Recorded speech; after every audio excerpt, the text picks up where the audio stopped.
Hey guys, it's Johnny. I'm coming on with some sad news. Legendary Austin DJ, KLBJ's afternoon drive time guy through most of the 90s and some of the early 2000s, Johnny Walker, passed away on Tuesday. I met Johnny in 1993 when I started dating my ex-wife Tracy. They were very good friends, and I got to be friends with him through her. And then as my band Mr. Rocket Baby started doing well, he was playing our songs and stuff on the radio. And there's something about Johnny's thing was that he was a real ally and a real part of this music community. And he brought it together in this way that only somebody with that kind of reach in radio, like at that time, KLBJ was a very powerful radio station and tons of people listened to it, and their drive time show was very, very powerful. And when Johnny went on there, he read off all the names of the people that were playing that night. And of course, every Friday at 5 p.m. he would play Bone Crusher by the long version of Bone Crusher by our friends in Soul Hat. And so anyway, he would read off these names, and then he would go to the shows, and he had a huge fan base. And when he introduced your band as a cool band to his fan base, then it legitimized your band in the eyes of these radio listeners, because he would talk about you in the same breath and in the same way as he would Aerosmith or the Red Hot Chili Peppers. And really, those fans took all of our bands like Vallejo, Push Monkey, Joe Rockhead, which was Bob Schneider's band back then, my band, Mr. Rocket Baby, Ian Moore, Seed, so many bands, Seed, who became Color. Anyway, they his endorsement legitimized us in the eyes of all these fans. And we weren't just bands that played in Austin. We were like these rock stars of Austin. A lot of that was due to Johnny Walker. A lot of those DJs at KLBJ treated us like that, but Johnny was definitely one of them. And it's a sad loss. It's a sad loss to our community. He hasn't been on the radio since like 2007, but it's sad to see him go. Sad to see him go from the radio. There's a couple great articles about him in the Chronicle you can get out there and read. One from 2007 when he lost his job that kind of interviewed with him. He had nothing bad to say about the radio station, but all he talked about was his love for this community and his love for Austin and the love for the music here. There was also a great article written on Tuesday after he passed. Anyway, I just wanted to acknowledge Johnny and kind of share his trip with you guys a little bit. If you don't know what I'm talking about, if you don't know Johnny Walker and you didn't know him on KLBJ, I'm going to play a little bit of a thing that Laura Slow posted, a fabulous KLBJ DJ as well, and a huge supporter of the music scene here. She posted a whole, like an hour of Johnny's radio rants. So here's a little bit of Johnny's voice before we start the show. Rest in peace, Johnny Walker. I love you. And this city and this community will miss you forever. Tesla, 93.7 KLBJ, Austin's Rock. How the hell are you? Johnny Walker up. And I say the weekend starts right now. That's right, Little Friday. Lots of good music in town tonight. I'll go over the list of bands and clubs they're in on Soundcheck this half hour. Attention musicians of all levels. It's not always easy picking out a song by ear. Sometimes you need a little help. Well, I have the app for you. Whether you're a professional musician or a beginner, Ultimate Guitar is an amazing app. For just $2.99, you get the chords and tabs on guitar, bass, or ukulele for over 1 million songs. They're all available at your fingertips. You also get tools like a tuner, metronome, chord library, lessons, videos, and more. You can find out any song you want. It also has like transpose button. It has auto scroll that you can change the speed to so you can play along with the song. A lot of the songs have the lyrics there so you can sing along with them. Ultimate Guitar is an amazing app. Just go to ultimateguitar.com or download the app to your phone today and start playing. Start playing any song you want. Ultimate Guitar, that's the place for you. Let's get down. And you may ask yourself, well, how did I get here?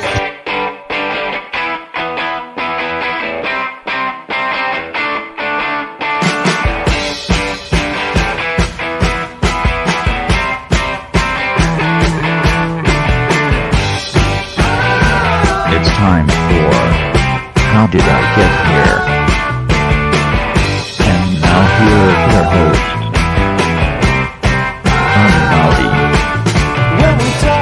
All right, hello, I'm I'm Johnny. I'm your host. Welcome to the show. I hope you guys all had a great Thanksgiving. Happy Thanksgiving to you. Happy Thanksgiving to you. You might still be with family. Maybe you're hiding. Maybe you're going on a morning walk like you had the whole thing yesterday with the family. Maybe you guys got into a fight and you're waking up. No one's really talking to each other yet. You're going for a walk to cool off. I'm here for you. I'm here to talk to you, man. I'm here to talk you down. It's going to be okay. It's going to be okay. It's just family.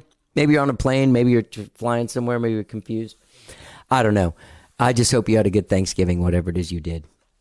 I'm actually doing this intro on Thanksgiving. I'm having a 0 level Thanksgiving. Me and Rosie just hanging out.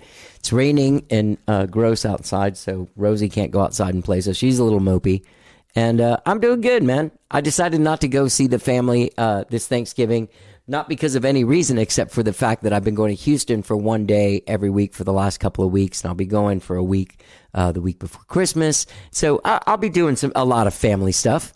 I'll be doing a lot of family stuff. It'll be great. Hey, gang, I want to let you know that if you live in San Antonio tomorrow night, Saturday, November 26th, Skyrocket will be playing at Sam's Burger Joint. Man, if you're a San Antonio person, you got family in town, you've been telling them about Skyrocket, bring them out, show them what it's all about.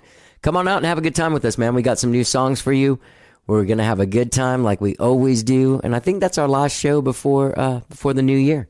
So come on out in San Antonio tomorrow night, Saturday, October 26th, November 26th, sorry, and see Skyrocket and have a good time. Listen, gang, I have a great big show for you today, so I'm not going to get into too much before I get into it. But I have an amazing, amazing conversation with legendary singer, Grammy-nominated, 3-time Grammy-nominated legendary singer Ruthie Foster. Her brand new album Healing Time is out. She just did a record release last week at the Paramount Theater. She got a star outside of the Paramount Theater. Things are going very well for Ruthie Foster. I've been wanting to have her on the show for many, many years. Never got the chance, but it finally opened up. It was over Zoom. Sadly, it wasn't in person, but we did get to sit down and have a really good talk, and I got to really know Ruthie Foster, and you're going to get to know her too. She's a fantastic artist.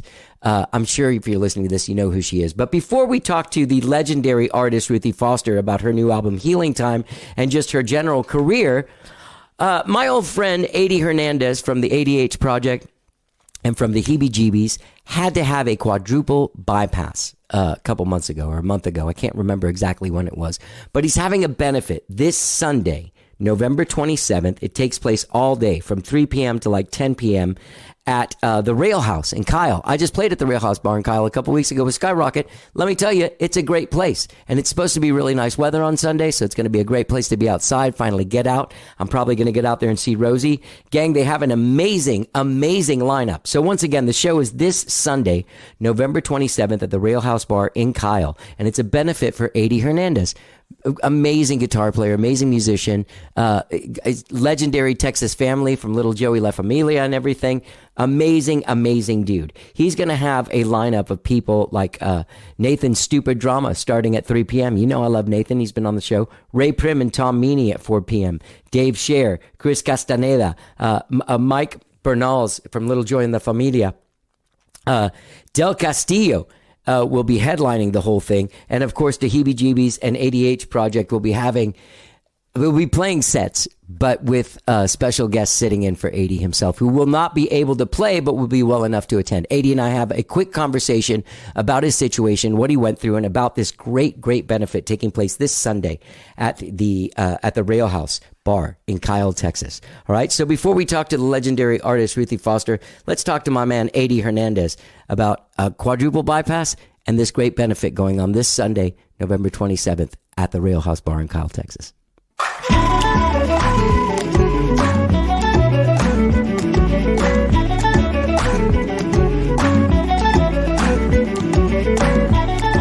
How you doing? Well, you look great. Thank you, man. Thank you. You know, like when something happens to one of your friends and you don't see them for a long time, you think they're going to come on and be like all like fucking ghostly and like, "Hey, Johnny, it's me, Adi." Bro, I was for a while, man. Were I ain't you? gonna lie. Dude, I'm sorry. I'm not making light of it. I'm just, I've sometimes No. You're It's all good, man. That's all. You're Hispanic. Lo que no mata engorda. Right? Absolutely. Yeah, it doesn't kill you, makes you stronger, man. Exactly, man. You feeling all right? Yeah, man, I'm doing good. I'm doing a lot better, getting stronger every day. You know, they got me rehabbing, and it's taken a while. It's a journey, but I feel better. You know what I mean? My mental's sharper, and it's going to be a little while before I'm 100%, but, you know, I'm getting there. What happened? Man, I didn't have any symptoms, which is crazy. And I was running 3 to 5 miles a day every day, eating well, eating my veggies, and no fast food. I love to cook, so I was always, cooking pretty decent food. But man, one day I had, it was on Sunday. I went for a run, came home, had some indigestion, and it went away within 3 to 5 minutes. And I was like, okay. Next day, same thing, kept coming and going away. And Tums weren't getting rid of it. So I was talking to my sister, and she said, it's probably a hiatal hernia. Runs in the family. We all have it. Feels like heartburn. And she said, and some people even mistake it for feeling like they're having a heart attack or whatever. I was like, well, I'm having, indigestion. It's just kind of like, I didn't even eat. I was telling her, I was like, I haven't eaten. I haven't done anything. And it's coming and going. And she goes, just go to the emergency room. And because I was supposed to play Tuesday night. She goes, just go to the emergency room and they'll check you and then they'll give you medicine, to help you so you can make it through the gig. And then, after that, you can get an appointment and really get looked at. And so I called her. I said, okay, I'm going to go in. And while I was there, they keep you for 4 hours so they can charge you. But, so I was there and they checked me and they were like, you're fine, bro. We just need you to stay here and we'll monitor you for a little bit. Right before I was about to leave, they checked my vitals again. They're like, you're starting to elevate. Let's, do you mind staying, another hour or so? I said, no, I'll stay. So within that next hour, they came back to me and they're like, man, your vitals are getting worse. You're elevating. Looks like you're heading towards a heart attack. So they admitted me, got me a room. That night they put a balloon stent in, balloon in me, which is open up an artery, just to get blood flow going. And that was it. I didn't leave the hospital for a week. I mean, we prepped me the next day, and then the day after that, I had quadruple bypass. So, Jesus, I was lucky, man. Yeah, dude, I was absolutely lucky. A doctor said that, they were telling me if I would have went in a day early, they would have just sent me home. If I would have waited, I would have had a heart attack somewhere. I would have either been at the gig, driving home, or, not near a hospital. You know what I mean? And I would have done a lot of damage to my heart, actually having a physical heart attack. So that's great. You didn't have it. You've had some preemptive quadruple bypass. That's pretty heavy, man. That's like shit that that's heavy. Bro, like I said, I'm stubborn. I don't know why. I don't know why I went in. I had a gig that night. Normally I'd be like, I'll just go do the gig tomorrow. I'll handle it. It's just heartburn. Right. But I don't know why it would, for some reason, it was like heavy on my head. It wasn't even an issue. I got to go in. And then once I was there, I realized, okay, this is why I'm here, Yeah. And once they told me, I was like, let's do it. I'm here. That's great. You know what I mean? And everyone was real, convincing. The doctors and everyone. They're so good at that, man. They kept me calm and convinced me that I was lucky that I came in when I did. Couldn't have been a better time, Right. Well, good, man, and I'm glad got lucky. Yeah, you did. I'm really glad. We're all very lucky. So, man, So, going through something like that is going to mount up some bills. Therefore, some people have put together a benefit for you, a benefit for 80 at the Rail House in Kyle, Texas, which I just played the other night. It's a great place. Oh, it's beautiful. Greg's out there too, which is great to see. Yeah, man. Our buddy. Family. Yeah. Yeah. So at the Rail House, Sunday, November 27th, from 3 p.m. to like 10 or something. Yeah, I believe that it's going to go until 10. So $20 suggested donation. There's an amazing lineup of people. First of all, Ray Prim and Tom Meany together. That's amazing. Oh man, that's going to be awesome. Just getting to watch them argue on stage is going to be beautiful. Yeah, we have to instigate. We're going to have, instead of a set list, we'll just put topics on a piece of paper for them to argue about. There won't be a set list. Well, I love both of those guys. Tom's been going through his own heart stuff. Yes, and man, he was the first to really to call me and I'll be honest, it's a fast procedure. Once they do it, like day 2, they're like, get up, we need you to walk, we need, they need you moving, they need you doing stuff, because if not, your body won't heal. If you're just resting, they need the blood flow, they need you going. He was the first person to call me as soon as I got out, man, and he was, giving me all kinds of tips and information, and just, really, I mean, they just let you go, they release you, and they're like, bye, take care of yourself. Good luck, dude. You got questions, call us, you know?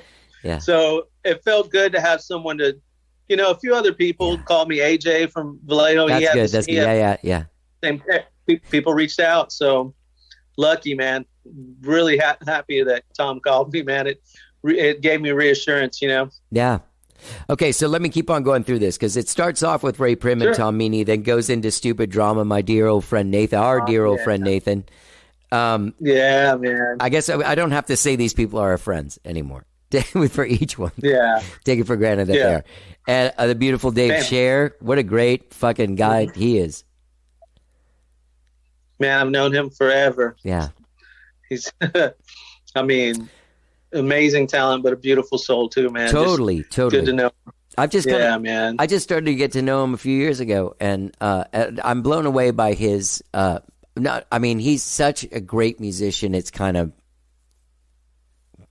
I feel stupid around him. And then when you get to know him, you're like, that's why he sounds the way he does.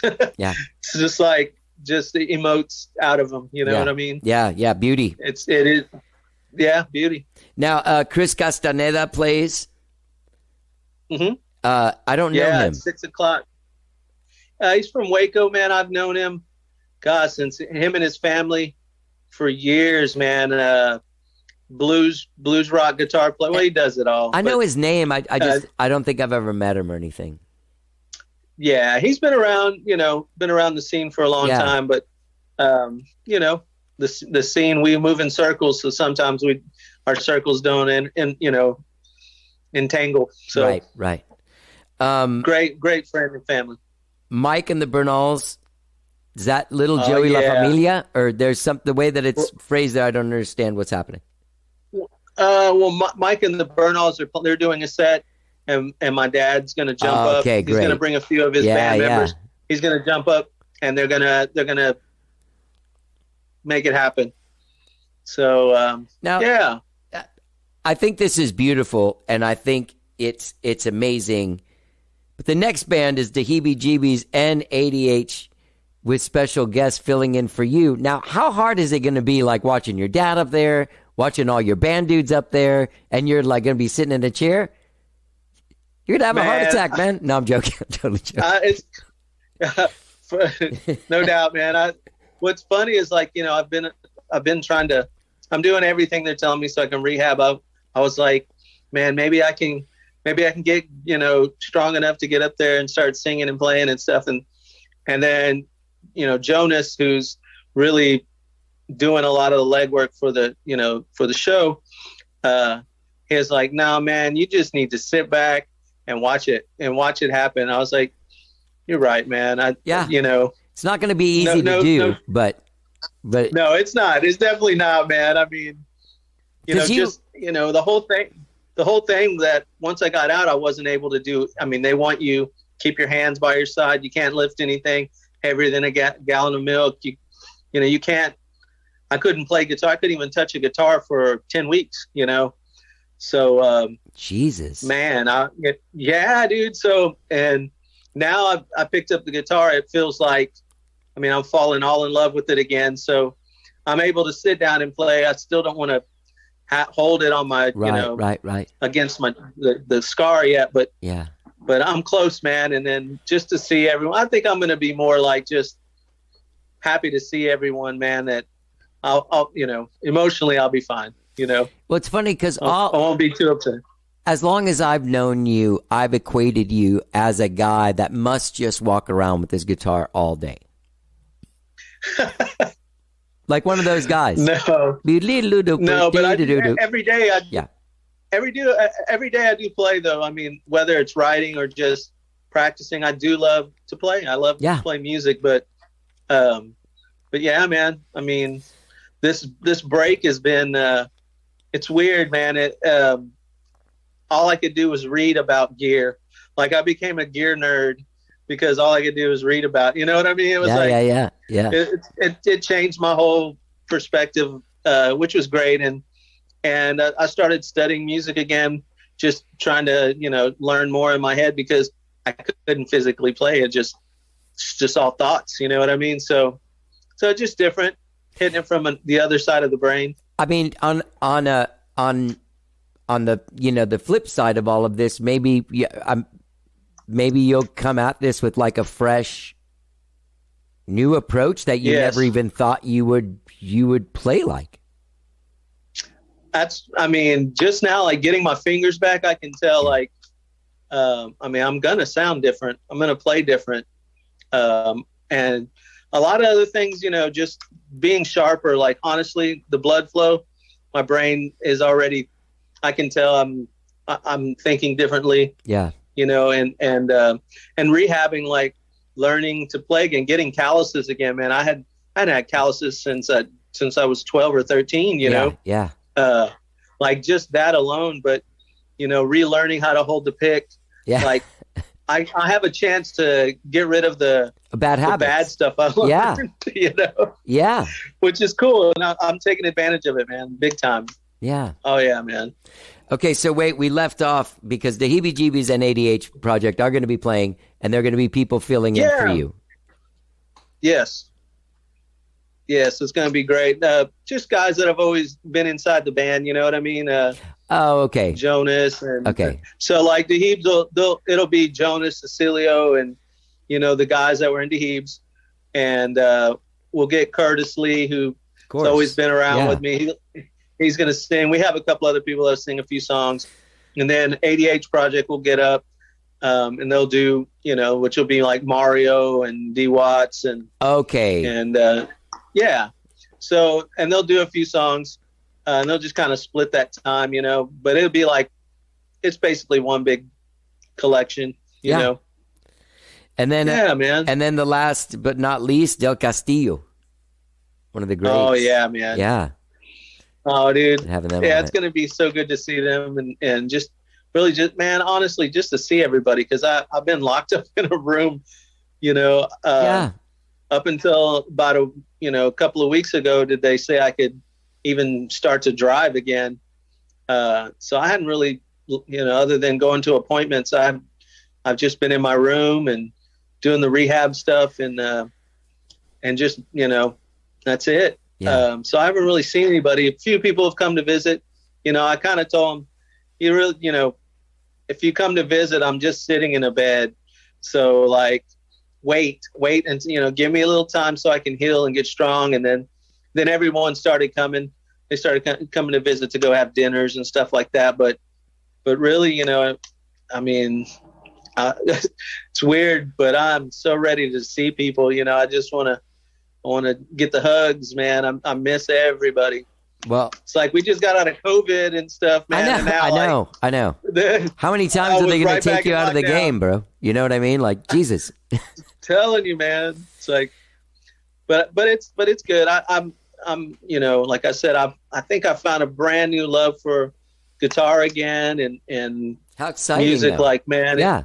I'm full. I'm full. Like my tank is full. Yeah. You know, I was full-fledged working. If I wasn't playing gigs, you know, I was always in the studio, or I was writing with people.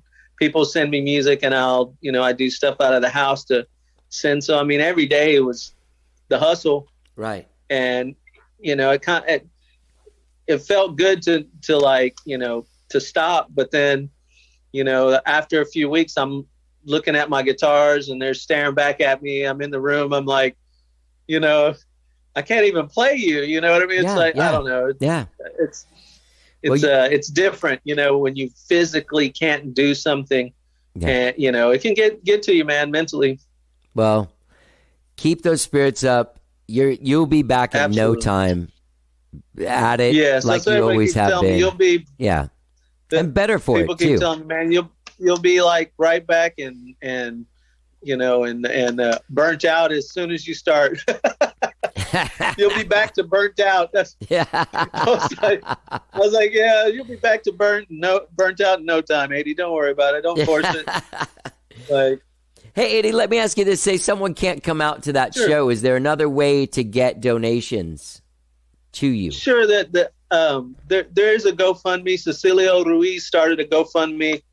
As soon as he saw me, he was like, man, I'm doing it. Is it okay? I said, sure.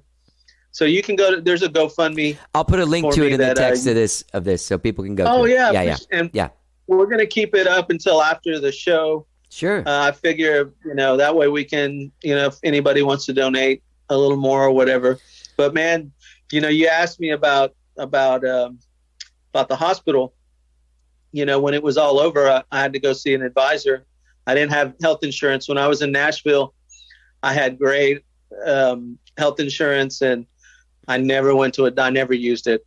Well, I was an idiot, man. I mean, I just figured, well, I'm healthy, and I never used it, when I had it. And then when I moved back, I just never, I wasn't working with the same people, didn't have access to it. And I'm in Temple. I'm not in Austin, so I wasn't with Ham. But man, when I asked the lady, I was like, so how much is my life worth? Like, what did it cost? Like, just, the procedure, me to be there. The price of my life was $127,000, brother. Jesus Christ, man. That's a low end house here in Temple, Yeah. But it's amazing when you see it or hear it that way. That's the price of my life. You know what I mean? Yeah.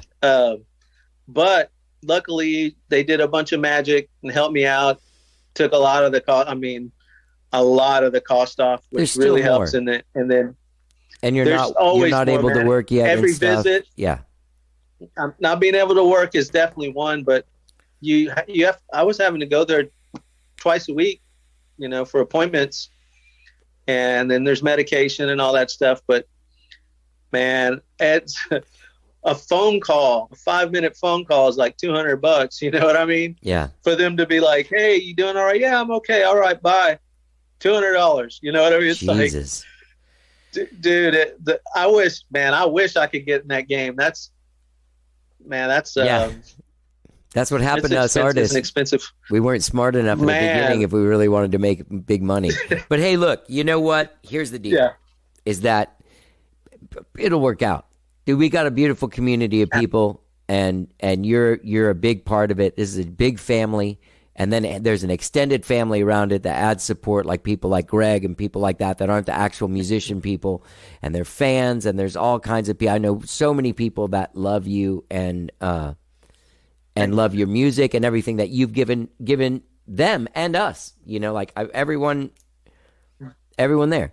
So not only is this a great cause, at the Rail House Sunday, November 27th, which is Thanksgiving weekend, 3 p.m. to about 10 p.m., benefit for our friend Eddie Hernandez, $20 suggested donation. Not only is it a great fundraiser for a great cause, it's a great show, like a classic kind of like Austin all-day show. Yeah. Yeah, we're going to have fun, man. Yeah. I'm gonna pull up and enjoy it. I'll probably be crying most of the day. I've Tears of joy. But man, Well, I will definitely Hey, see you there, and I'll give you a very gentle pat on the back or whatever it is. That's the protocol now with 80. we do side hugs. Side we hugs. do the side All right, hugs. side hugs. Yeah, All right. yeah. Well, that's, as I said, Sunday, November 27th at the Rail House in Kyle, Texas. And if you live in Austin, it is not far. In fact, I will say this. When we played this gig on at the Rail House, Skyrocket did, there's some people that have an aversion to coming into Austin and seeing shows, right? This lady came from Pflugerville and was like, yeah, I'll come down to see you guys at the Rail House whenever you play here. I just hate going to Austin because they don't like the parking and stuff like that. So it is an easy access place. It's during the day. You can go there early and be home, it's a school night, but it's a great way to end your holiday too. And if you have family in from out of town, you're like, hey, I can go show you Ray Prim, Tom Meany, Dave Scher, like the whole gang in one afternoon. That place has great food trucks. Listen, this is going to be great food. Yeah. Well, I love you, man. Johnny, thank you. I will see you out there. Love you, brother. And I might have to Uber out there if I'm going to be out there that long. Bring a lawn chair. Sunday, November 27th, 3 p.m. to 10 p.m. at the Rail House in Kyle, Texas. A benefit for our friend Eddie Hernandez. Dude, I love you. And love you too, brother. I'm glad you made it through it. And looking forward to seeing what you do next. Thank you, man. All right, man. Love you, brother. I'll see you.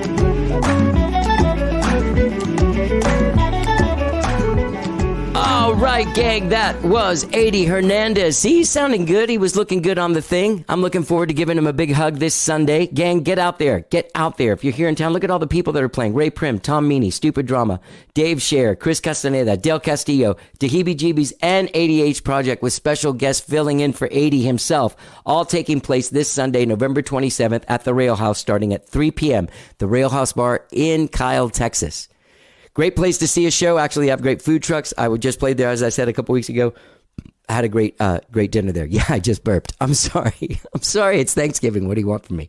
I'm drinking a lot of coffee. I'm dealing with the bored dog, and I'm doing a solo Thanksgiving. What do you want from me? Eddie Hernandez, man. Let's get out there and help him out this Sunday, November 27th at the Rail House Bar in Kyle, Texas. Also, $20 suggested donation, okay? Look, if you can't afford it and you can just throw in 10, do it.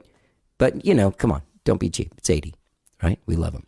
Gang, I have an amazing show for you today. The rest of the show belongs to the legendary artist, Ruthie Foster. Her brand new album, Healing Time, is out now, getting great reviews. She had just had an amazing release show at the Paramount Theater here in Austin and got her a star on the Walk of Fame outside of the Paramount Theater here in Austin. You can find her at ruthiefoster.com. We have an amazing conversation about her 3-time Grammy nominations, the Blues Music Awards, about her journey as a musician, how she's gone all over the country and all over the world, spreading this music everywhere, being from Gauss, Texas, this little tiny town that I had to look up on Google because I didn't even know what it was, as a family of gospel singers. And then, that's never left her. All the gospel, all the church singing, all that stuff never left her. Right now, to this day, her latest record, Healing Time, that information is still in there, and it's beautiful. Song Soul Searching is out now that she wrote with Gary Nicholson, legendary songwriter.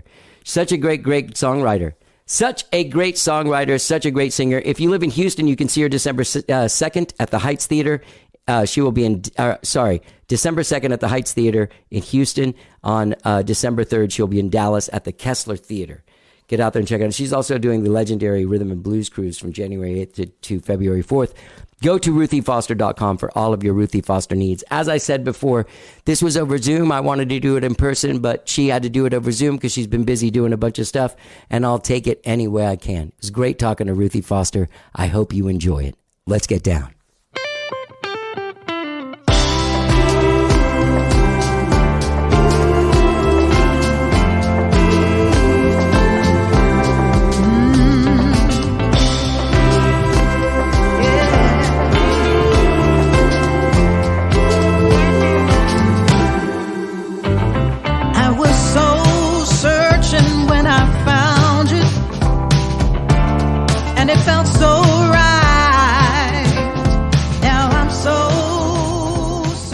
The show's been going since you've come back from COVID.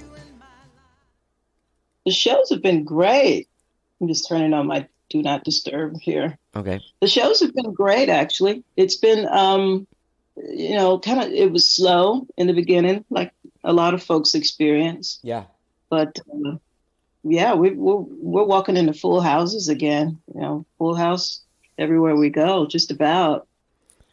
That's a great feeling because you've really, I live here in Austin. I've been a musician here in Austin, and I've watched your ascension to, full on Ruthie Foster. And I think we have a bunch of mutual friends that we work together. Didn't you do stuff with Jeff Plankenhorn? Yeah, that's my guy. Yeah, it's a good guy to have as a guy. Yes. I think he was just here, right? He was. Yeah, I did hear from him. I was on the move when he was here. I was other places. I think New Orleans is where I was, and he sent more people to my show, friends of his to my show. Oh, really? That's Jeff, though. That's how he works. He's just a sweetheart. He is a sweetheart. This song, Soul Searching, you wrote it with Gary Nicholson. I don't know that guy, but my friends Gabe and Kimmy Rhodes work with him a lot. And yeah, and I work with them a lot. And so anyway, this song is just so good. I found myself listening to it over and over again. I'd listen to the whole record through and I'd go back and watch, I want to listen to Soul Searching again. So it feels so good to listen to that song. Oh, that's a good sign. Yeah. Yeah, thank you. Yeah, the whole record has that feeling. There's a obviously healing time on the heels of of much healing needed. Yeah. Yeah. Yes, indeed. Well, yeah. I had a chance to write with Kimmy too. She and I wrote a song on this album. Oh, what song? And Paradise. Oh, I love She that helped me song. with that. Yeah. Nice. Yeah, I started it in Belize. I was down in Belize. Me and my girl, we have a place down in Placencia. Uh-huh. And I started it on ukulele. I just kind of walked around and played the ukulele while I was down there, and decided to try to finish it out for this album. And I called Kimmy up, and we did the Zoom writing session together. Yeah. And she's awesome. She is awesome. She got me to write. We finished it in no time. And I think Gabe was on with us at some point too. He popped in, and as he does. Yeah. Gabe and I realized that our songwriting on Zoom is so much more efficient that even since we've been able to get back together, we still write on Zoom because it takes an hour as opposed to 4.5. Yeah, there's something about being in the same room and you're kind of open to distractions. Yeah. When Yeah. I went through that with, when I lived in New York. I worked with Atlantic Records for a while. Yeah. And I was basically just there working on my craft, learning how to write songs. Because I really had a development deal. It wasn't. Right. It wasn't enough financially to try to secure a recording deal. So I had great lawyers who advised me to just use it for what it was. And that's just right. And that's all I did for about 3.5 years that I was up there. Wow. And I got a chance to write with incredible people. Yeah, folks that wrote with, I got a chance to work with Barry Eastman, who's a producer for Anita Baker. Wow. I got a chance to write. Taylor Dane was huge then. Oh, yeah. Her songwriter, Jeff Renzel, he and I wrote together. Julie Gold, who wrote From a Distance. I got a chance to just basically, getting back to what we were talking about, being distracted in the same room with another songwriter. Yeah. Me and Julie Gold, every time we would get together, we just talk about tuna sandwiches. We talk about her brother. We talk about family. We never really got a chance to write. Yeah. Because we're busy visiting. Right. Yeah. But yeah, it was a real journey, learning how to perfect the craft, really. Yeah. And that's what this journey's been about. this album. There is a certain amount of co-writing, though, that especially if you're writing lyrics, there has to be some just relating to each other to get into a headspace where you're one as opposed to two different headspaces. Yeah, I find. that's for sure. Yeah. And that has a lot to do with the writers I chose to write with too. I had written with Grace Pettis before. Yeah. Yeah. I wanted to go back to her really for just fresher ideas. You know, she's young, she's Yeah. prolific, Yeah. and you know, and I wanted that freshness Yeah. in these songs. So she and I think we have 2 songs we co-wrote on this album. I keep looking over to my left because that's where my list of songs are, because Okay. I'm in the middle of trying to figure out this show that's coming up. Oh, the Paramount show? Yeah. It's an exciting place to have a record release, huh? Yeah, I love playing there because the folks there treat me so well, and there's plenty of space. And you know, I've just done well in that room. Yeah. Really love playing that room. So, Ruthie, let's go back to this Atlantic thing real fast, because I was real curious about it, because I remember the era of I was there in the 80s and 90s where they were doing the development deals. They don't do that anymore at all, do they? I don't know of anybody No. that still talks about that. No. You know, it's interesting because the headspace of the industry at that point was to take someone and be like, you know what, this guy isn't ready, or this woman isn't ready for she's not ready for the whole thing, but she just needs a little work. Like, hey, here's a little cash, go get it together, you know. Mhm.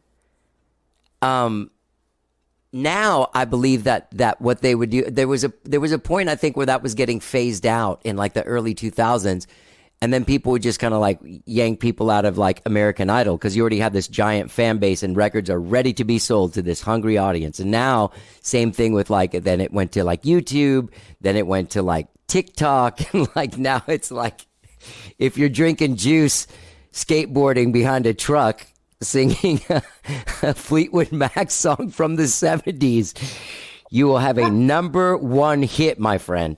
But in the era of that development time, what they did, they gave you some money, and then they had first right of refusal when you turned in all the stuff that you did during your work time. Mm-hmm. Yeah, that's exactly what we're doing. I imagine that it must have been difficult for a giant corporation like that to find where a young Ruthie Foster would go. You think that was, it probably wasn't that you were good or bad. It was that you were, I feel like you color outside the lines too much for the mainstream. Yeah, it was a lot of that. Because I was still, when I met Craig Kalman, I think Craig Kalman is still there, one of the VPs at Atlantic.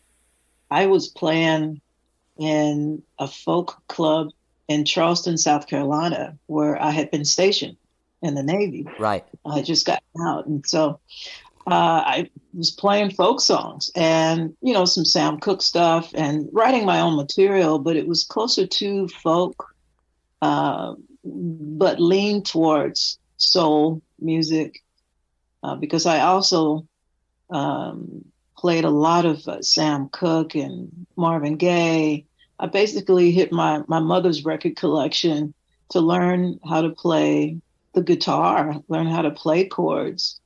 So, and that was just soul music. So I think that's what Craig thought he was getting when he signed me and took me with him to Atlantic.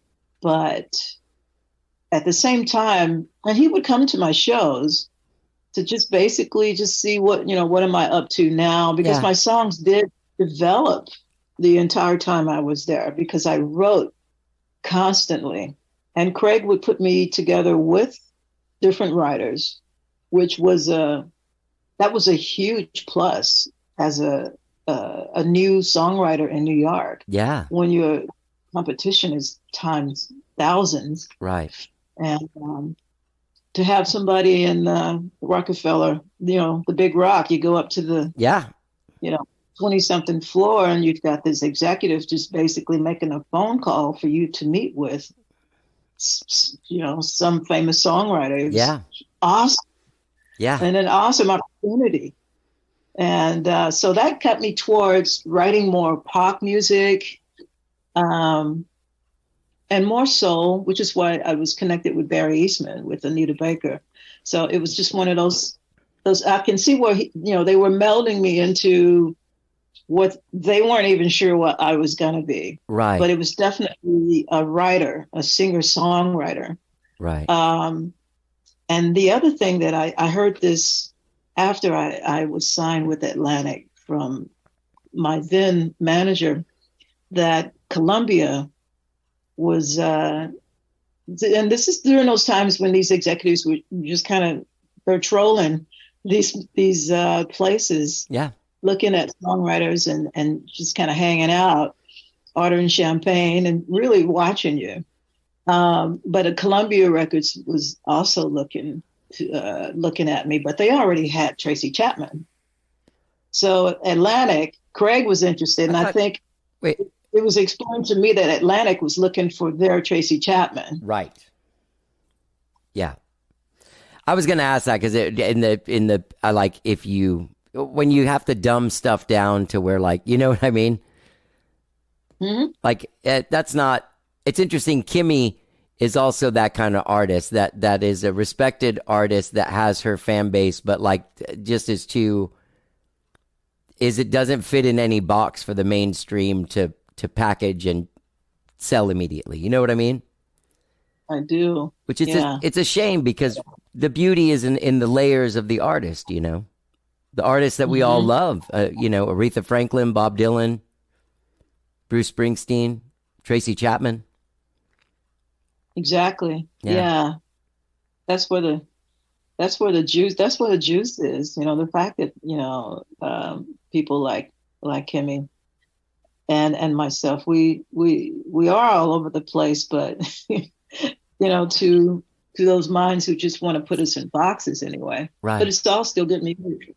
It's all fun to listen to. It's fun to play. Right. And honestly, it's fun to write. Yeah. Well, when you sign up to, that's the fan base though that you've garnered, is that kind of fan base of like, Prince had so many radio hits that he had a mainstream audience, but people came to Prince for the artist, and he delivered to them not the same thing every time, even within the context of the same record. Todd Rundgren, the same. That's a better example of what there's an artist that can sell out rooms and like a Paramount Place, but doesn't have to dumb himself down. Right. That's very true. Yeah. So I think that's kind of running around New York during that period. It was I don't know. It was kind of fun. I could pop in and sing with a band and sing pop music, and then I could go to my little place down by the bitter end and play my folk music and maybe squeeze in some soul at the same time. Yeah, it was really a songwriter's world while I was there, and it sounds like when you were there too, you could just do anything you wanted in these clubs. In fact, I was always part of an in the round. All over New York, they had these places where you could just sing whatever you wanted. There was a place called the Speakeasy. I think it was the last few years it was even open, that where Bob Dylan and Odetta, they all started and went through. These guys were still having open mic nights that I would go to. In fact, the place it's underground. You'd have to walk and go down in a basement, and there's this cold, there's a little stage, a little tiny room, and a guy out front who won't turn the heat on because it's just not worth it for him to turn the heat on. And we're all singing in our coats and our hats, but we're just there and gathered together Yeah. to sing our new songs. Yeah. That was still going on when I was there. So it was a magical time, really, for a songwriter. Yeah. Just walking around with your guitar on your back through Washington Square Park. That's pretty awesome. Were there people like was Jeff Buckley still around playing places there, or what? Had he already moved on? And I think he had moved on. I can tell you, Joan Osborne, she was just coming up during that period and starting to pack in the place. yeah. She had an awesome band, just on fire.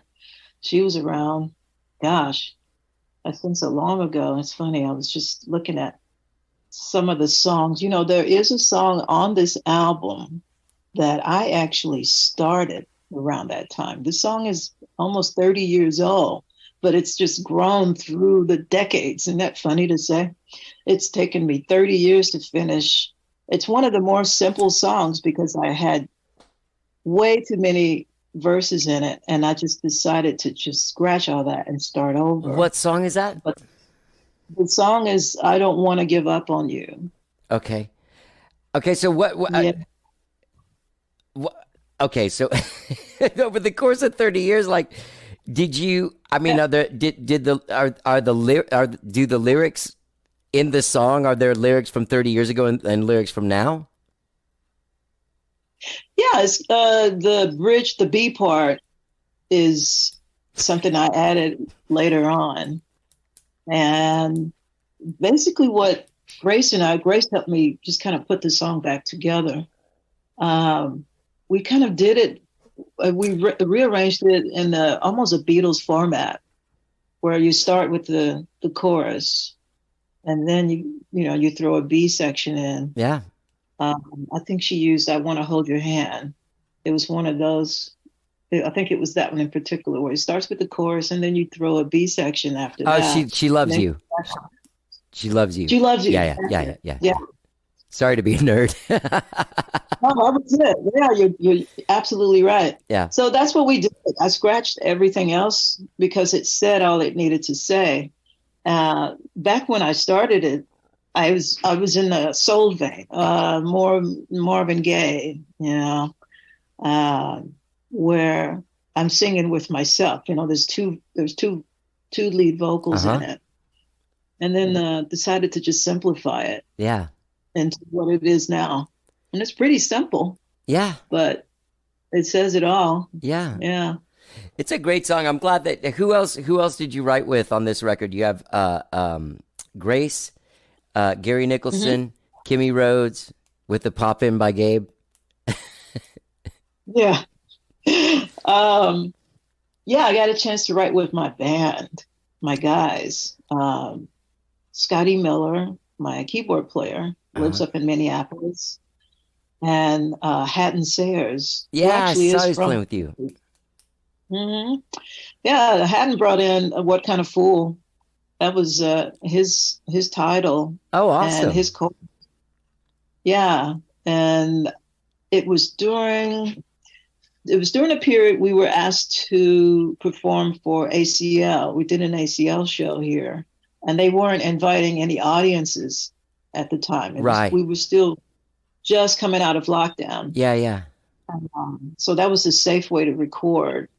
And I flew them down a couple of days early, Scotty and Hatton, and we just sat in the room and we knocked out "What Kind of Fool" and "Healing Time." Scotty actually brought that one, and we were all able to finish that in the same room, all three of us. That's great. Where does Haddon live now? He's in Columbus, Ohio. Okay. Yeah. We're still trying to get him back to Texas, though. Yeah.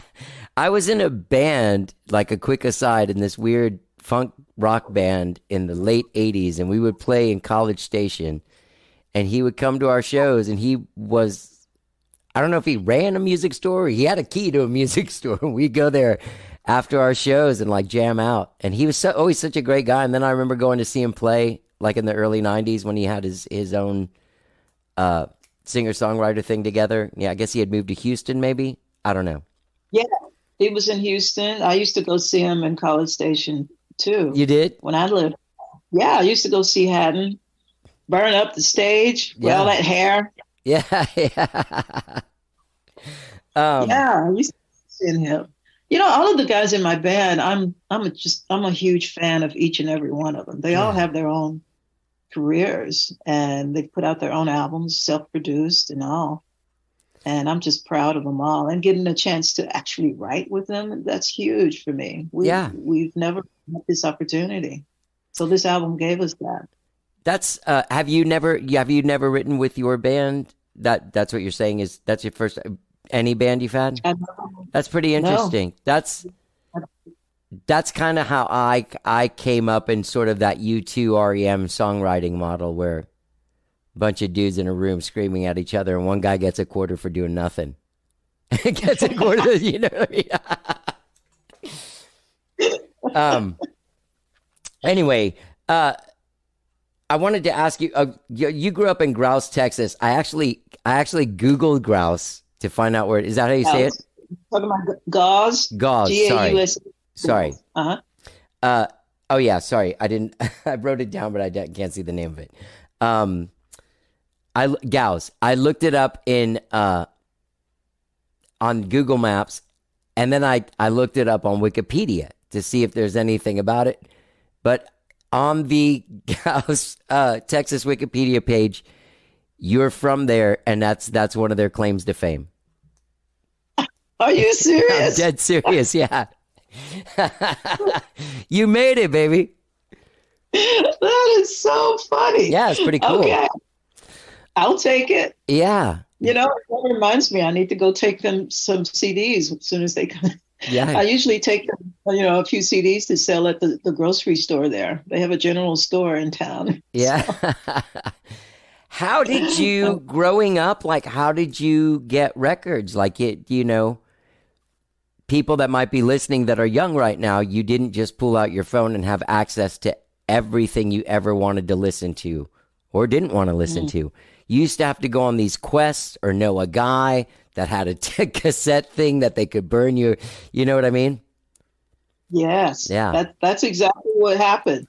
But, I also have a huge family. My mother was one of 8 kids, and I grew up with cousins where there was, second cousins where there's 12 of them. And so I grew up with 22 cousins, and everybody, we were all get together on, it was a huge church family. And so we all ended up together Saturday evenings and Sunday, pretty much Sunday.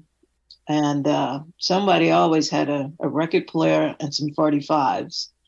And I had uncles who would lend me their records when I finally did get a record player.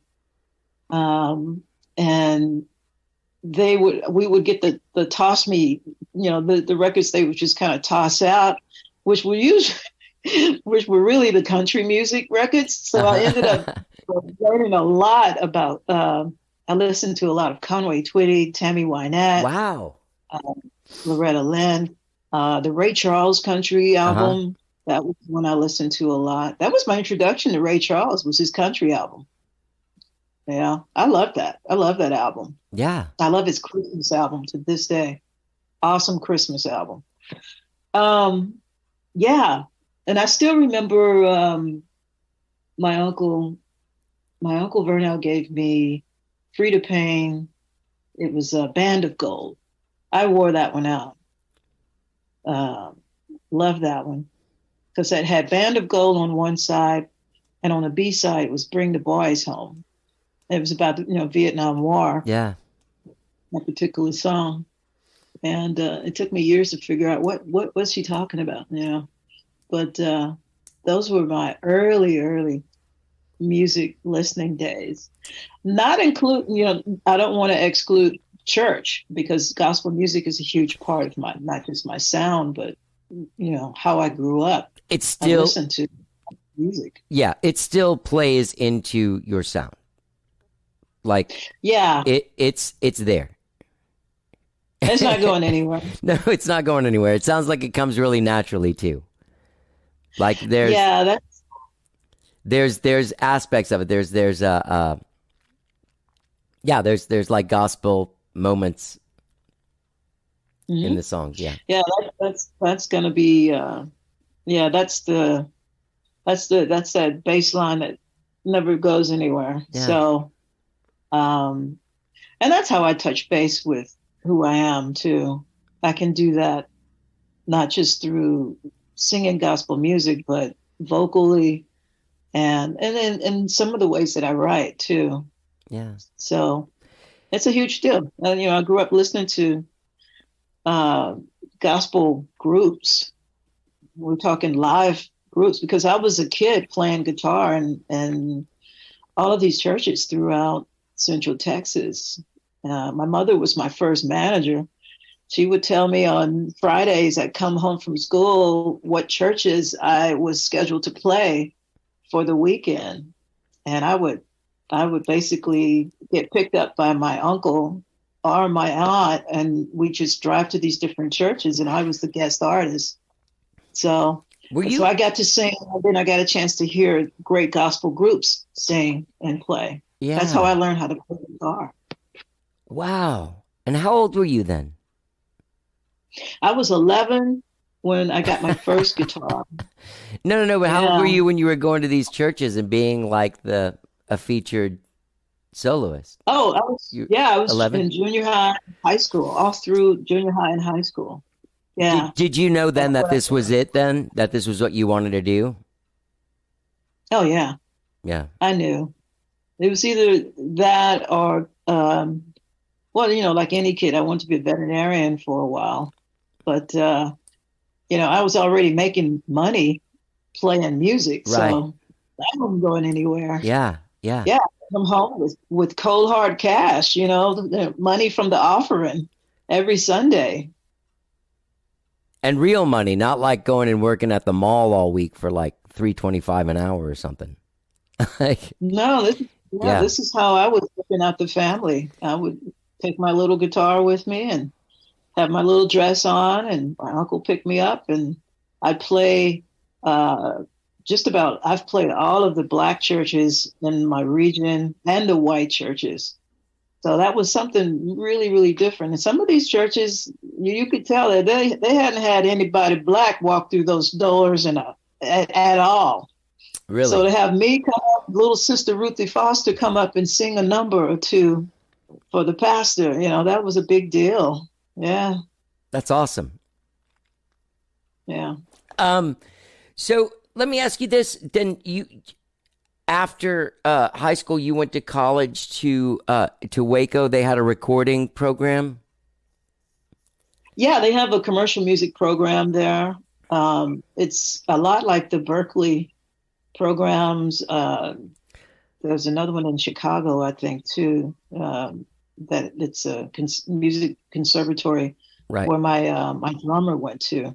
So yeah, and the curriculum is very similar to Berkeley. I had a bass player that went through that. It's MDCC or something. Yeah, MCC, Yeah. McLennan Community College. Yeah. I was in this band, Mr. Rocket Baby, and our bass player Brad had done that there. Mm-hmm. Yeah, I actually stayed and graduated in vocal performance, and then I went back to study recording engineer. So I'm happy to say that the school is still there, and it's branching out to artist management. I think is that's awesome. Due to the it's great. Did you get a degree in recording engineering, or did you finish the program in recording engineering? I didn't finish the recording engineering because I joined the Navy in the middle of my second semester. Why did you join the Navy out of the blue?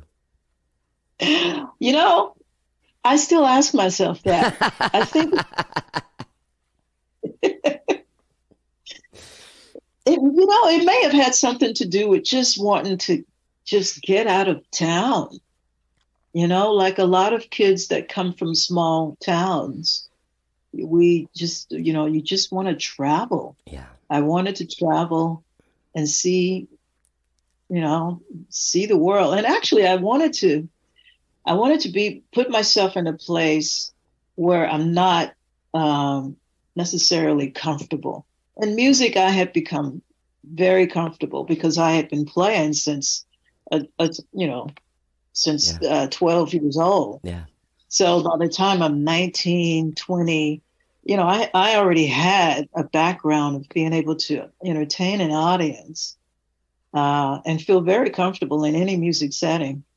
So I wanted to put myself in a place where I didn't know anything, and that did it. I got into I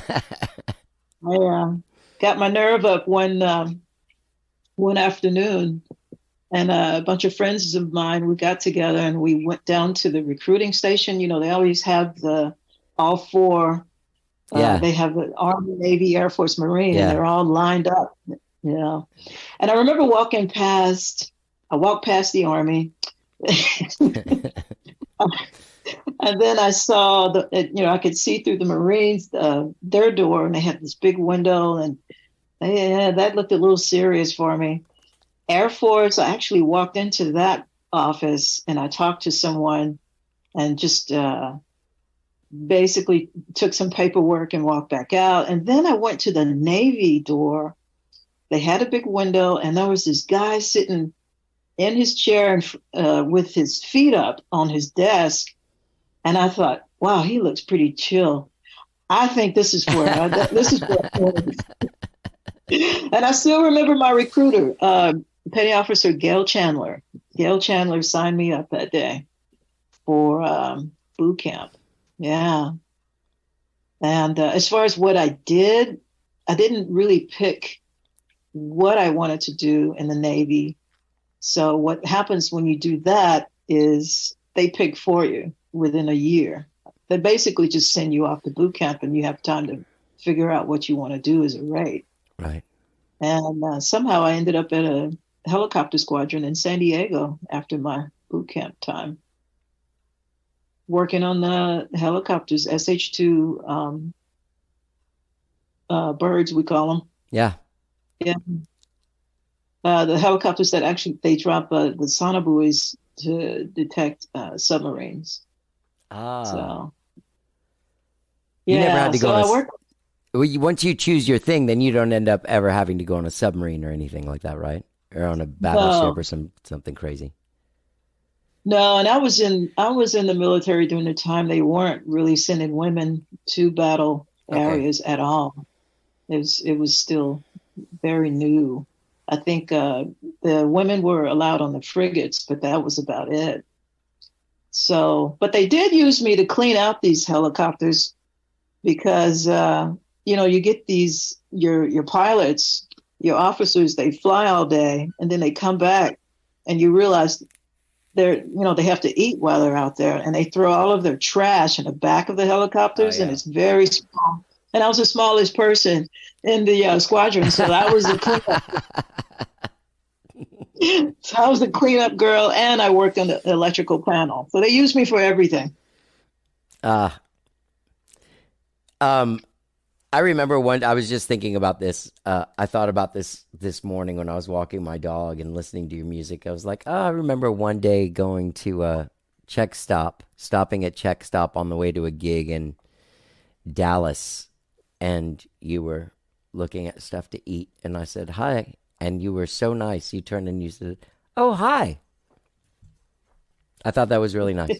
And then I didn't know what else to say to you. Like, you don't know if you're, oh, yeah, hey, Ruthie, man, I'm Johnny. I'm in this band, That's a great place. Yeah, it is a great place. Stop. I haven't stopped. I played in Dallas a couple weeks ago, but I didn't stop there. I thought about it. Yeah, it's changed. It has changed. Yeah, but that was the big stop you make on the way there. Oh, yeah. So, Ruthie, you've been on the road, and you're going to be doing some other shows. Oh, you know what I wanted to ask you about? This legendary rhythm and blues cruise you're doing in January.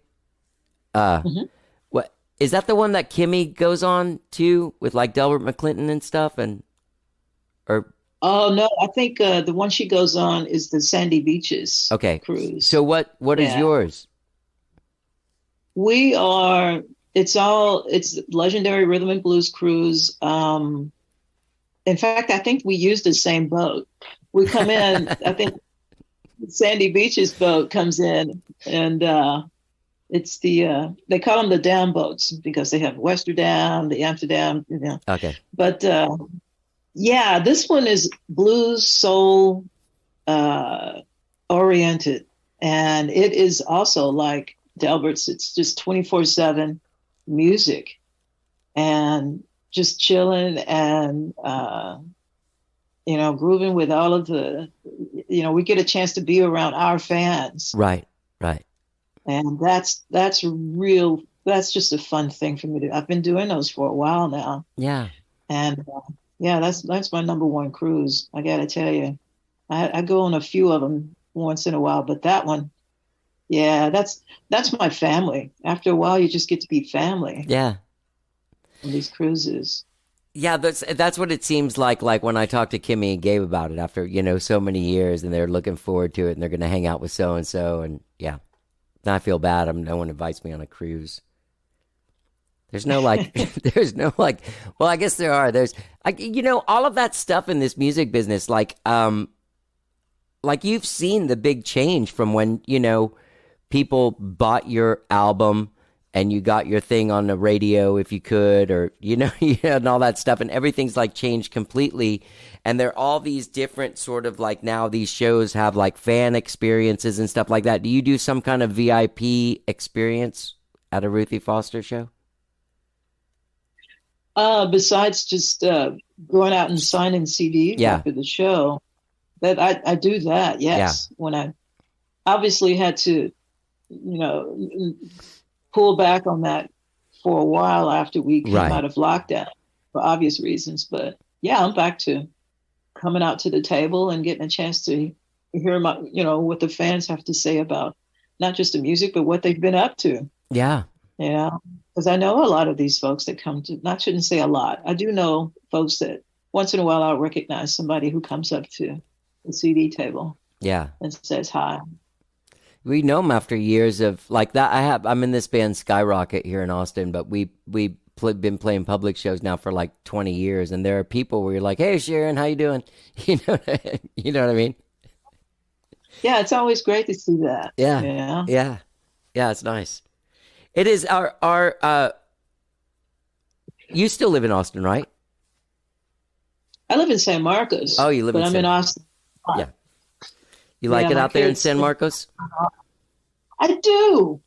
I like it. A lot of other folks are liking it too. It's growing and it's connecting. Yeah. Has been to Austin very quickly. I used to come out here and visit with Terry Hendricks. Yeah. She lived. Yeah. So she's actually moved out a little further. She's out in Martindale now. So as soon as I got here, she moved out. It's going to be pretty soon. It's just going to be normal to go to Blanco to visit your friend. You know what I mean? Yes. That's the Texas way. There's one lady. Are you friends with? Is her name Bonnie Bishop? Mm-hmm. She lives out there in Blanco. During the pandemic, she had some shows like in her backyard that were really awesome. Oh. Yeah. That's a great idea. I think Terry's doing, what is it? Is it the OYOU, Own Your Own Universe? Right. She does songwriting conferences out at her place too. Maybe that's something I should start. Well, I don't have the space. I mean, maybe not in your compound, but like I see that a lot. Like Ian Moore now has a pretty strong and healthy songwriting school or class or like retreat. Like people go and they eat right and they do yoga in the morning and they write songs and learn how to do it. Oh wow! It's the whole thing. Awesome. Yeah. You definitely start signing up or something. Back in the day, one would never think that Ian would have like a songwriting spa camp or something for adults, which is really awesome. Who are you listening to? Like who have you? What kind of music is getting you going these days? Wow, that's an excellent question because after our conversation, I do want to pop in and see the Grammy announcements, because that gives me an idea who's out here, still trudging it. Yeah. I am listening to a lot of Chris Stapleton, because I just, He's great. Yeah. He writes, and just his style. I love that whole soul, that it's like a Memphis soul put together with country. Yeah. That only You did a record, didn't you? Do a record at Ardent? I did, yeah. Yeah. That was. Sorry, go ahead. I used a lot of the Memphis artists from there.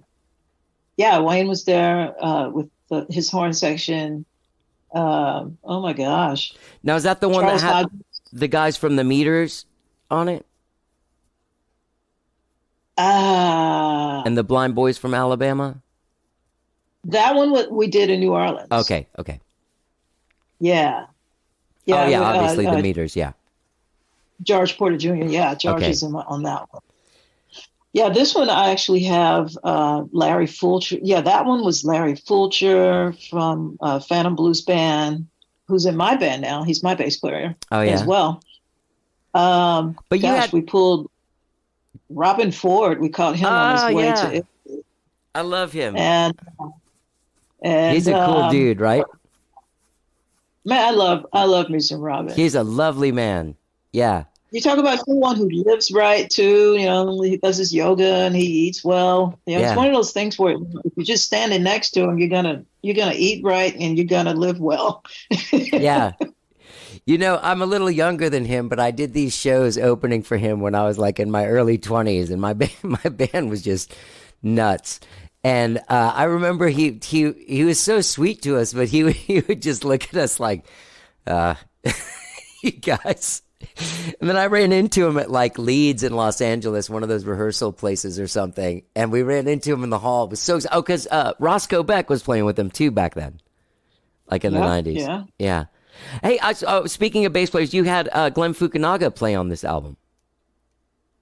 Yes. We pulled Glenn out because I love the way he plays. He's just effortless. Yes. The way he plays. You ever just watch him play? I know you've probably played with him, huh? Mm-hmm. Yeah, I love it. I played with him I've been on sessions with him, but I love being around him. I just love. Yeah, you talk about Zen. Yeah. He's so Zen. Yeah, like a Yoda guy. Mm-hmm. Yeah. Yeah, what a great thing, man. So you've got some shows coming up. You're going to do the Heights Theater in Houston on December 2nd, the Kessler Theater in Dallas on December 3rd. And is there a lot for 2023 on your plate, touring-wise? We are working on it. Yeah. Trying to get over to Europe as well. Hopefully in the spring, to get over there. But yeah, I've got. I think I have a meeting coming up where we're going to discuss that. Okay.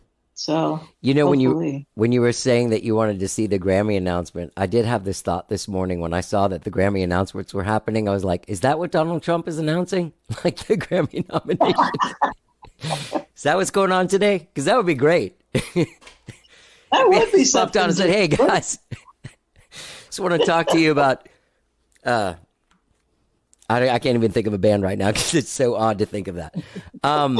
You've been nominated for 3 Grammys. Are you looking to see if maybe you got nominated on this one? Oh no, I'm not eligible for this one. Okay. The record's coming out later than the the time. I didn't make the timeline, but Right. I have friends that I'm really hoping that are going to make the list. So it's exciting for me for them. I spoke to somebody a couple of months ago that I bet is a friend of yours, Janova Magnus. That's my girl. Yeah. Okay, good. Yeah. Yeah, I love her. I do too. She's a really, really nice person. She actually ended up hooking me up with this legendary engineer, Lanice Bent. Do you know that lady? She's an engineer and producer from like the 70s and 80s. Very cool, cutting edge. There's not a lot of women in that. That was one of the things I was going to ask you about going into engineering. Were you like the only woman in your class at McLennan I Community was. College? I was. Yeah. I'm so used to being around guys in the music industry. I was definitely during that period in my 20s. It just never registered. So yeah, you're right. I was the only. Yeah. We I just remember doing a lot of, because you're learning how to you're learning a lot about the board and equipment, and we were all musicians as well. So we all have to get in and record ourselves in Right. order to learn about the equipment. Right. And I just remember doing a lot of Pink Floyd and a lot of what they wanted to do, the fellas. And people wonder why I would record something by Black Sabbath. Well, I've hung out around a lot of guys. Wait, I wore- what Black Sabbath did you do? I recorded War Pigs. Oh, really? What a great song. Yeah. I love them. It is. I really do. Yeah. I have a real love for that band. And it only came to me as I've gotten older. Like I got really reintroduced to them in my 30s. And now like in my 50s I'm like a super Sabbath dude. Yeah, it's funny. Yeah, it's coming back around for me too, because when I worked at that helicopter squadron in the Navy, again, I worked the night shift and just all fellas, and that's what they wanted to hear. Yeah. And they took the time to school me on everybody. Yeah. Deep Purple, all of these guys. And I did notice even then, there's blues in here. I remember yeah. telling it's like there's so much blues in here. You Yeah. don't hear that? Yeah. Yeah. So that stuck with me all of these years. Finally got a chance to record, Black Sabbath. And I'm playing it on a resonator. I'm doing War Pigs on a resonator. Awesome. It's funny because never in their minds when they were recording a song like War Pigs did they think they would ever have somebody covering one of their songs. Because it's funny, like you look at it through the Ruthie Foster filter.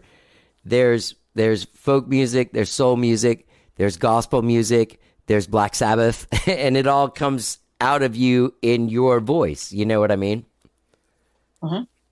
Yeah. That's a beautiful thing. It is beautiful. It's my life experience. Yeah. I've been exposed to all of these different types of music. If I was any good at speaking Spanish, I'd probably have a conjunto record by now too. But well, maybe so, man. I might work on that. You should. You should get David Garza. Oh, or I saw. Okay, let's get into this. Sorry that this is so like. I'm sorry, this isn't very linear line of questioning. I've just never met you, and I've always wanted to talk to you, and I feel like I'm just excited and asking you everything that pops into my head and not really following my notes. Good.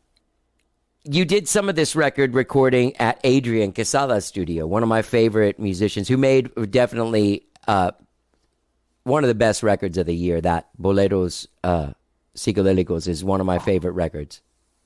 I love it too. Thank you for mentioning that, because I just downloaded that and started listening to it, and So it is good. awesome. Yeah, it is awesome, like 100% awesome.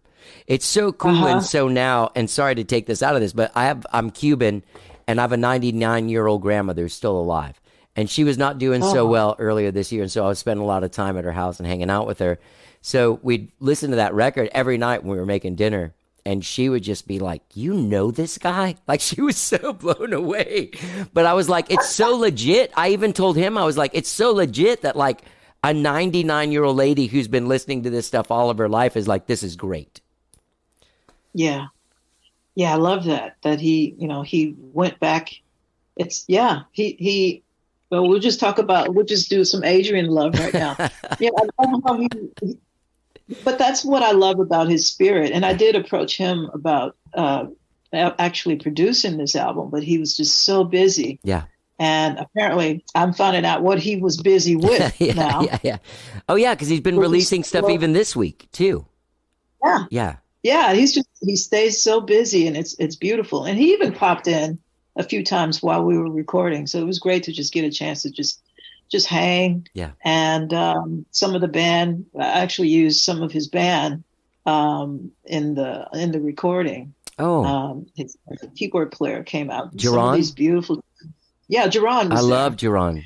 He's a friend of mine. Yeah, he's all over this album. Oh. Yeah, and backup singer Angela Miller, she's all over it. In fact, she's doing backgrounds for me for the show that's coming up. And we found out we're cousins. You know, this is what happens when when you grow up in such a big family like I did.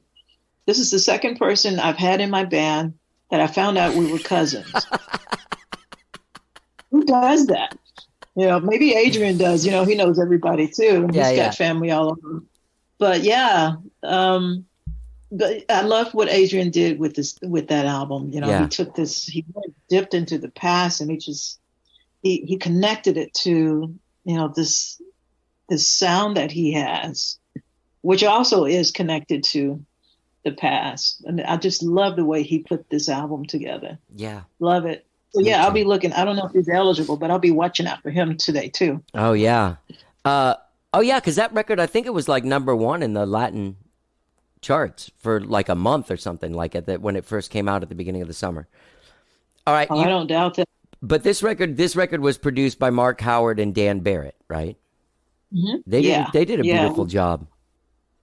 Oh, thank you. Yeah, Mark is, you know, he's got this ear. He's an incredible engineer. He's worked with Daniel Lanois, and he's got this ear that just really it kind of threw me for a loop for a while, because he would take these songs and just turn them on their head. And I thought I was pretty good at that, but I found out, oh no, the way Mark's brain works, you know, some of these songs, you see, he changed What Kind of Fool.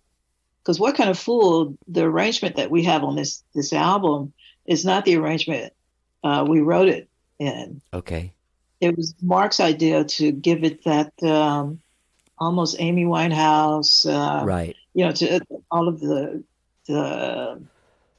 reverb. That's the word I'm looking for. Yeah. Hello, you know, all of that he did with it.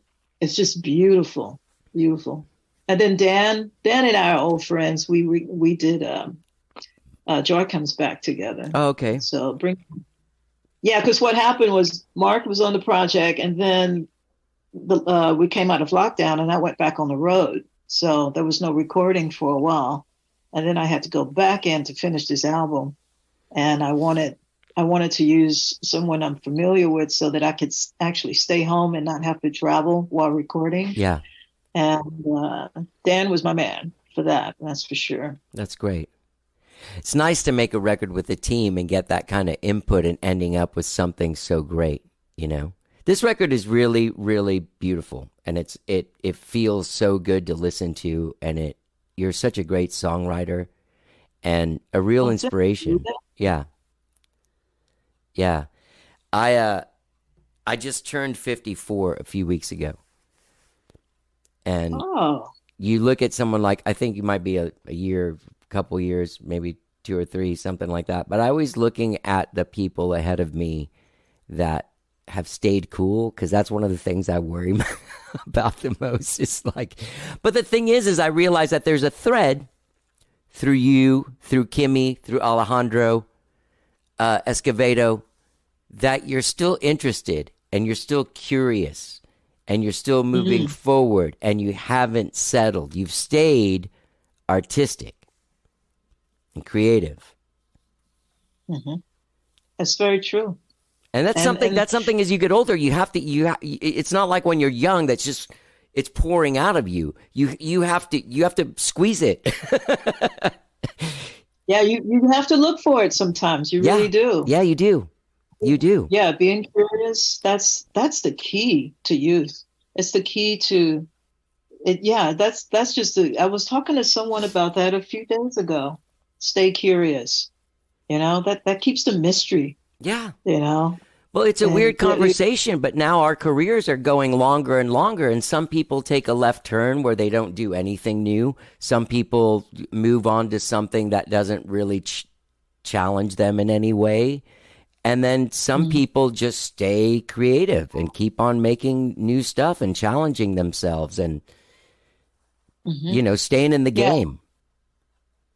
Yeah. And that's been hard for a lot of we creatives Yeah.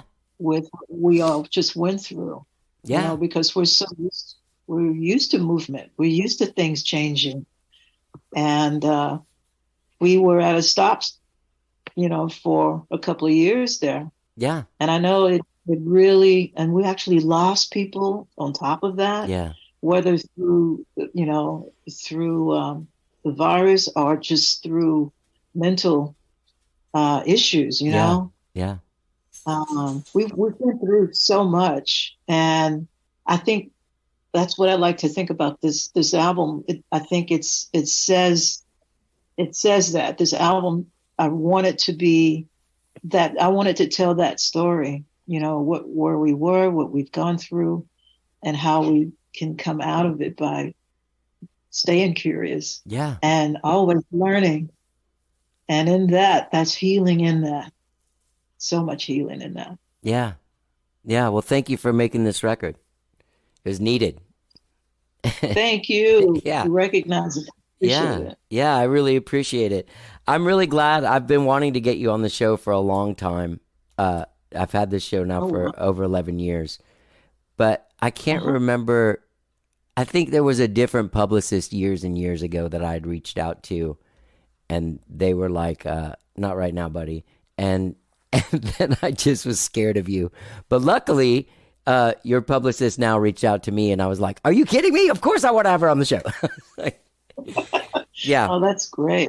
But it's really great getting to talk to you, and people can find you at ruthiefoster.com. You're always on the road doing stuff, so people can go to ruthiefoster.com and find out when you're coming to a town near them. If you live in Texas, she's coming to Houston on December 2nd and at the Heights Theater. I love that place. You played there already? Me too. Yeah? I have. Yeah. I'm wearing my great room. Fitzgerald shirt. Remember that place? Oh my gosh, yes. Yeah. I miss that place. Ah. That was when I was a kid, that was like in 1989, they started a management company, and my band was the first band that they managed, which was weird. Oh, really? I didn't know that. Yeah. I didn't know it. Yeah. Nobody there was a band manager. They ran a club, and they realized they could trade us out for other bands. It was weird. It was good, and I learned a whole lot. I learned how our business on the club level works and how you can get paid and what you really should be getting. You know what I mean? Like, you just learn stuff like that from the inside. But yeah, I miss Fitzgerald's. Yes. That was a place, man. Yeah. Well, good luck at the Paramount, and good luck on that cruise. If I find a way to get out of here and get on that cruise, I'm going to go on one of these cruises one day. You have to do it. And you'll find a whole new family there, and more people to interview and talk to. Probably, I think that would be good. Oh, that's true. Oh, maybe I should reach out to one of these cruises and be like, hey, I'll interview everybody on the cruise. Yeah. Yeah. Yeah, we do it all the time. Genius. So. Thank you, Ruthie. You just gave me a great idea. Well, I'll see you on the cruise. Yeah, see you on the cruise. It's been great talking to you, and thank you so much for doing the show. And I'm glad that the sound worked out. When you were like, oh, I don't know, maybe we can do it another time, I was like, no. We got to do it now. So, yeah, thank you so much for doing the show. Great talking to you, and I hope I see you around. Yeah, same here, dear. Thank you so much, and thanks for teaching me how to, get in here and figure out the settings on my computer. Yeah, well, you need it. Take care, Ruthie. Good talking to you. You too. Now I'm so searching how to keep you in my life. That was Ruthie Foster. What a great conversation. Her record Healing Time is available now wherever it is you find music. Go to ruthiefoster.com for all of your Ruthie Foster needs. Great conversation. I want to thank her for doing the show. Great talking to her. Hey, gang, I hope you did have a great Thanksgiving. I hope you have a great Thanksgiving weekend. I hope you listened to the show over the weekend. I dropped the From the Vault episodes. Oh, yeah, late on Saturday night. And I hope if you're visiting family, get safe getting back. be safe out there. Just be safe. If you're just coming to the show for the first time, thank you for listening and you made it this far. Don't forget you can subscribe on all of the mediums. All of the mediums, gang. You can subscribe to them shows. Apple Podcast, Spotify, TuneIn, Overcast. New shows every Tuesday, every Friday, every weekend. Almost every weekend. I'm dropping a From the Vault episode. Oh, yeah. Yeah. You want me to give you a little secret? Okay, this weekend we're dropping Adrian Quesada.